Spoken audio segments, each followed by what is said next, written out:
Hoy tenemos el honor de presentar a una figura excepcional en el mundo del periodismo y el entretenimiento. Con 3 premios Emmy nacionales en su haber, Gaby Natale se destaca como periodista, empresaria, autora bestseller y conferencista radicada en los Estados Unidos. Gaby no solo es la presentadora y productora ejecutiva de su propio programa televisivo Super Latina, que llega a todos los rincones de Estados Unidos y Puerto Rico, sino que también es una pionera en la industria. En 2017 se convirtió en la primera presentadora de televisión en español en ganar el premio a Mejor Conducción por segundo año consecutivo. En 2016, su show Super Latina obtuvo 2 premios Emmy, marcando un hito en la historia de la Academia de Artes y Ciencias Televisivas en los Estados Unidos. Gaby no solo controla los derechos de su programa de televisión, sino que también es dueña de su propio estudio de televisión, fusionando su pasión por la comunicación con su espíritu empresarial. En línea, Gaby ha construido una sólida comunidad de seguidores con millones de reproducciones en YouTube y una creciente presencia en redes sociales. Además, como cofundadora y presidenta de A Ganar Media, una empresa de mercadeo enfocada en el público hispano de los Estados Unidos, Gaby ha servido a prestigiosas compañías, incluyendo a Hilton Worldwide, AT&T, eBay, Amazon y Sprint. No contenta con eso, en 2017 Gaby lanzó su exitoso libro El Círculo Virtuoso, en colaboración con HarperCollins, convirtiéndose en un bestseller instantáneo. La revista People en español la ha honrado como una de las 25 poderosas, destacando su influencia y contribución a la comunidad latina. Licenciada en Relaciones Internacionales y con una maestría en Periodismo de la Universidad de San Andrés en Buenos Aires, Argentina, Gaby Natale es un ejemplo de perseverancia, pasión y éxito. Así que prepárate para una conversación inspiradora y enriquecedora, porque en este episodio de Mente, Gaby Natale nos compartirá su sabiduría y experiencia única.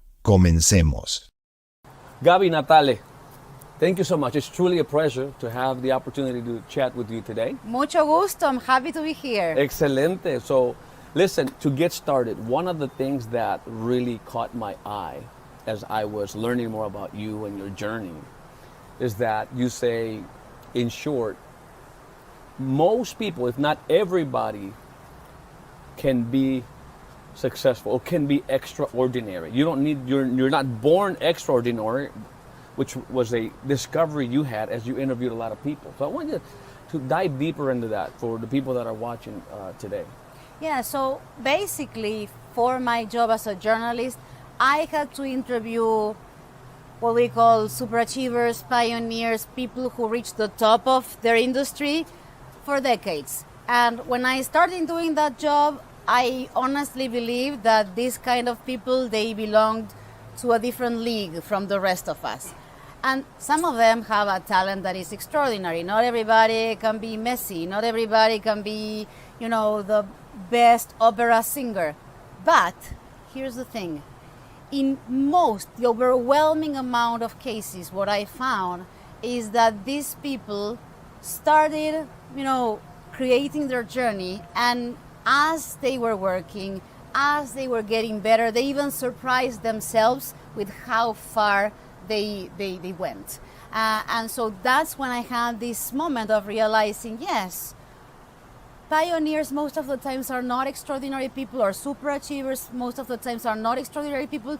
They are ordinary people who chose at some point in their journey to see themselves and the world in an extraordinary way, whether that is showcasing more what they did, learning how to perfect their craft, or a combination of all these things, or maybe looking less for other people's approval and following their heart. So there's a moment where they have to make a decision many times, and when they have that epiphany in a way, combined with many other factors, then you can see that for most of the cases, most of them are not Leo Messi, most of them are not Maria Callas, Most of them are people like you and me who made the decision. So there's talent, but there's also the ability to learn skills. Absolutely. And this is where, so what would you say because I want to keep talking about that journey you had, those epiphanies that you had along the way, which were, and maybe you've discovered, what were the motives or the engines that drove them to discover those things? Is it clarity in what they wanted to do, or maybe sparked a passion for something? I don't know if you identified one. Sometimes it's discomfort. Sometimes you don't know what you're looking for, but you just know this is not the place for me. This is not the journey for me. And that discomfort creates an inner conflict. And how you solve that inner conflict can propel you, or maybe can make you feel mad with yourself for a long time once you cannot. Let me give you an example. I interviewed Deepak Chopra. It's one of my favorite guests. Okay. And so I do massive research when I interview one of my guests. And what I found out is that there's a moment in his life when Deepak, is an immigrant from India with a passion for Eastern practices, and he's a doctor. So he wants to convince conventional doctors here in the US about the benefits of yoga and meditation. Mm-hmm. And the more he insisted, the more resistance he got. Mm-hmm. So there's a moment where he has to make a decision. Am I going to do what everyone else is doing? Or am I going to trust and embrace my uniqueness? Like, he's from India, he grew up with all of this, he knows there's value in what he's doing. But even if some other people around him at the time could not see the value, he has to make a decision. Which view is the most important? Which look is the most important? Their look on me or how I choose to see myself? And in that case, that was the moment when he wrote his first book, combining both things. What a powerful thing, because it's embracing your uniqueness. Nowadays with social media, everybody wants to appear like somebody else, right? It's like I need to look like or act like to be sort of accepted, modeling. And then you're talking about this experience with the doctor, how he embraced uniqueness, and in some way, that's what I see in you.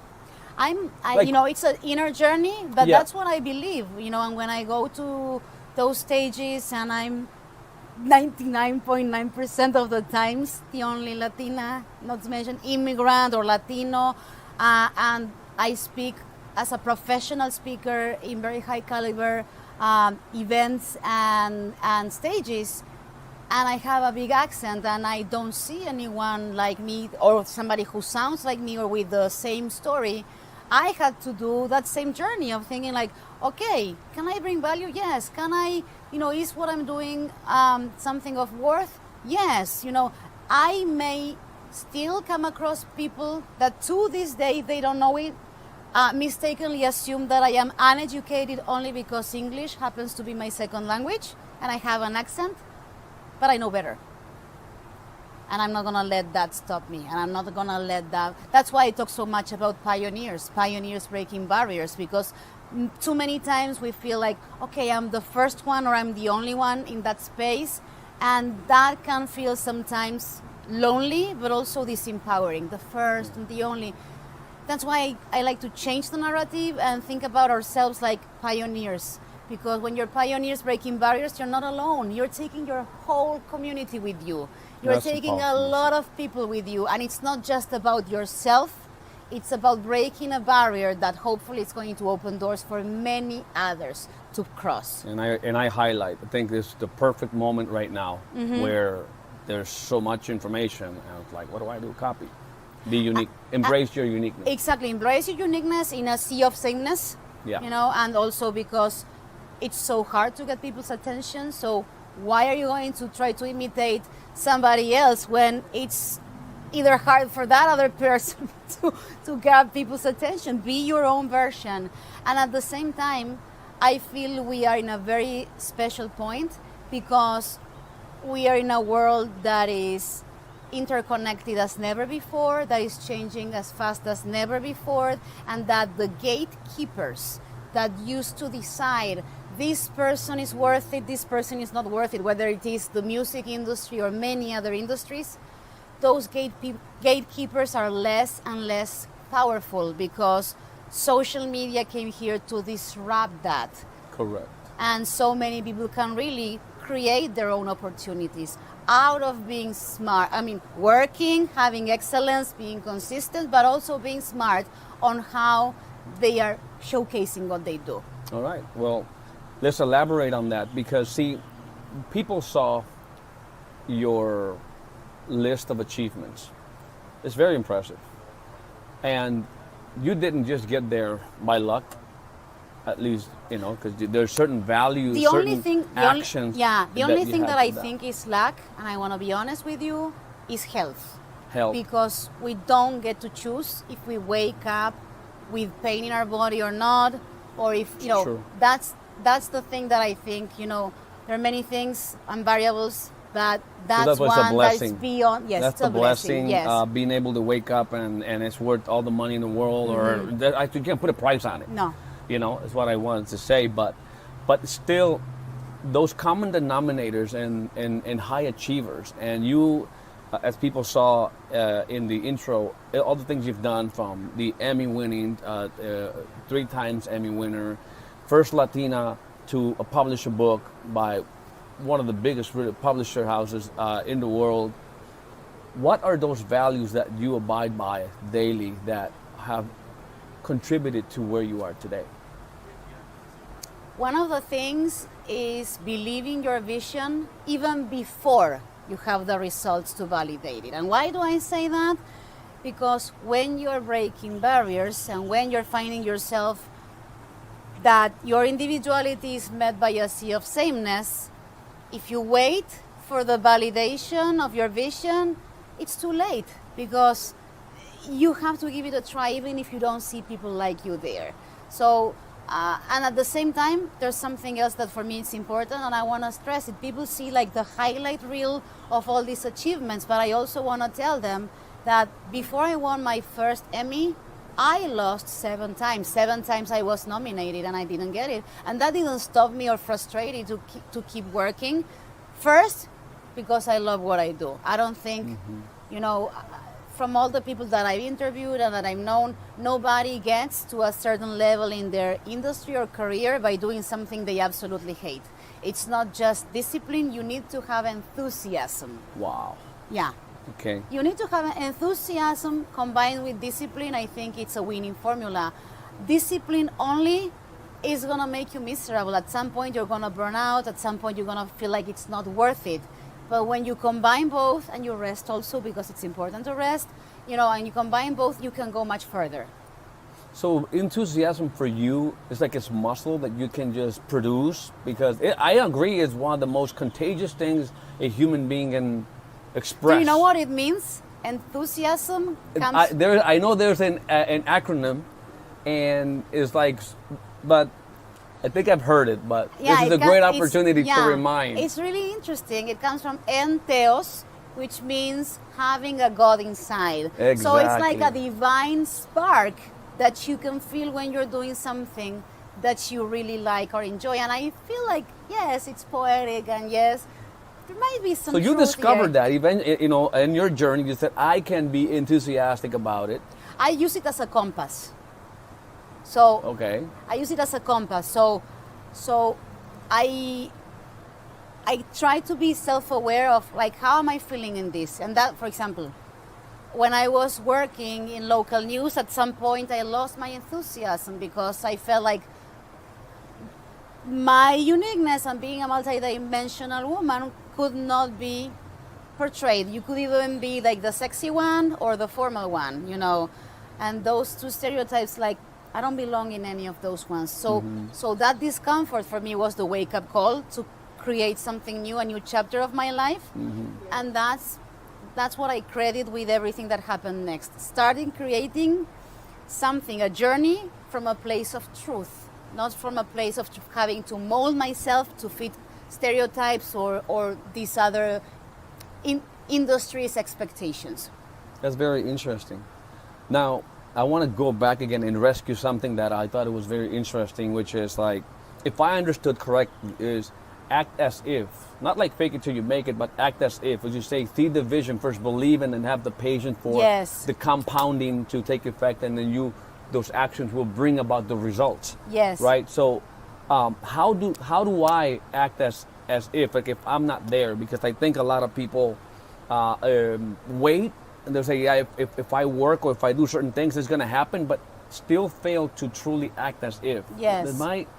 Well, first of I have a book to recommend to everyone who is struggling with that. Is You'll See It When You Believe It by Dr. Wayne Dyer. The whole book is about that. Okay. And it's a book that I love. But I think in a nutshell, what we're discussing is sometimes people are waiting to have certainty to take action. And you know what? Take action and build that journey. You know, sometimes you're ready, sometimes you're almost ready. But I think there's a lot of value in taking action, because I heard so many people, they invented the iPhone in their minds, like, I invented the iPhone in my mind. Idea, right? I had that idea. Execution is everything. Yeah. I had an epiphany going through some of the content that you share with us on social, and one was just like, you believe that there is an abundance of talent, but there is a lot of scarcity. Not a scarcity, inaction. Mm-hmm. Right? If so. What's not about? I mean, talent is abundant. Yeah, people the talent, sometimes think that talent is not abundant. Talent is super abundant. What's not abundant is the determination to take that talent to fruition. The determination to take the talent to fruition. Okay, and so to kind of be wrapping up, there's so much we could talk about. It's very interesting. It went really fast. I know. Well, if you have all day, we can stay here all day. No problem. Thank you for that. And I know you have a true passion for women, empowering women primarily. You speak to the whole world, but there's something about women there in your heart. When did that epiphany or that passion came to life and you said, I'm going to focus on empowering women? Well, I think, it's in my heart. I don't do it only for women, but we do have a very special connection with women. Sure. And I come from a family of strong women. My grandmother was director in a school. She had 5 kids. She had a tough life. My mother is a lawyer and she comes from that background as well. But then once I started doing this journey, I felt that women were overqualified for the jobs. They were the ones who waited for her to have every single item in the application to apply for a job. And then at the same time, they are the ones in meetings where they are cut off. Mm-hmm. So I think that there's a special mission there. We get paid less. This is not opinions, these are just facts. So I feel also that in the case of women, we are equally praised and penalized when we are successful. So there's always this narrative that if you're ambitious or you want to make money, somehow your values are off, which is something that never happens to men. You just get the praise, but there's never the penalty. Okay. And at the same time, there's this narrative that you somehow have to choose between one role, maybe a role of romantic role even, you can even date or have a husband or have the career of your dreams, and that is a dichotomy that men usually don't face. And I want to break those dichotomies and those preconceptions, because we should not really limit ourselves. We have to follow our desire, whatever it is, because also society is never going to be happy. If you are dating, when are you getting engaged? If you're engaged, when are you getting married? If you're getting married, when are you having kids? And then the second kid. And then is your kid a valedictorian? And what about the sister? So it's never ending. Very interesting. So to finalize, I would like for you to take this opportunity for all the people, all the women, all the entrepreneurs, all the dreamers. Maybe summarize if you can, or maybe even before we go there, because I wanted to also touch on something that you might have never shared before, and I want to see if I can extract it, because I have found that there's a common denominator in successful people, which is that fire in the belly that help them get up every day and go fight the good fight, whatever cost that they're fighting for.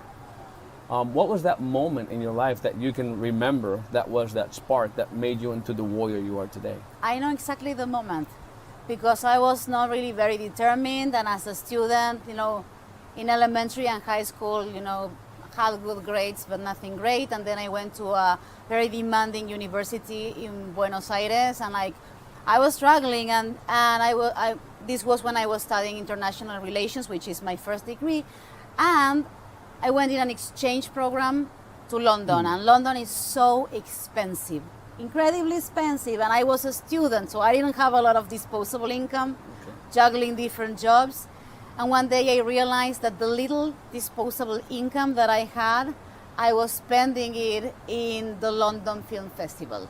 I was watching documentaries. And I said, Gaby, are you crazy? You're not buying shoes, you're not buying, you don't have money. And like this little money, you're buying the tickets for the London Film Festival.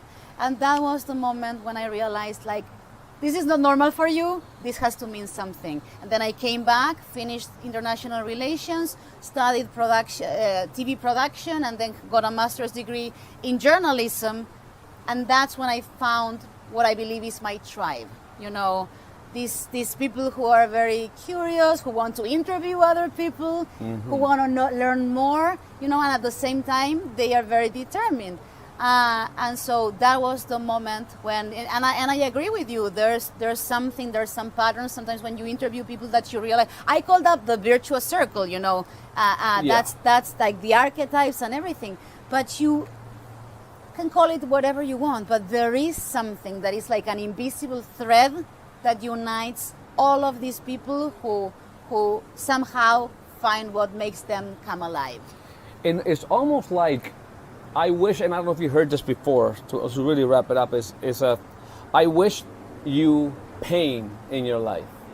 I wish that you go through situations that humbled you, because those are sort of the moments that really challenge you and demonstrate how you can then overcome. Absolutely. I always say, I see that in almost everybody. Discomfort is our wake-up call to pioneer. There you go. So guys, there you have it. Gaby Natale here in Dimensional. I'm sure you got a lot of value from it. Make sure that you follow Gaby. You'll get the link to follow her, and don't forget to share. Okay, Gaby. Once again, thank you so much. Gracias de corazón. Gracias thank you a so ti. much.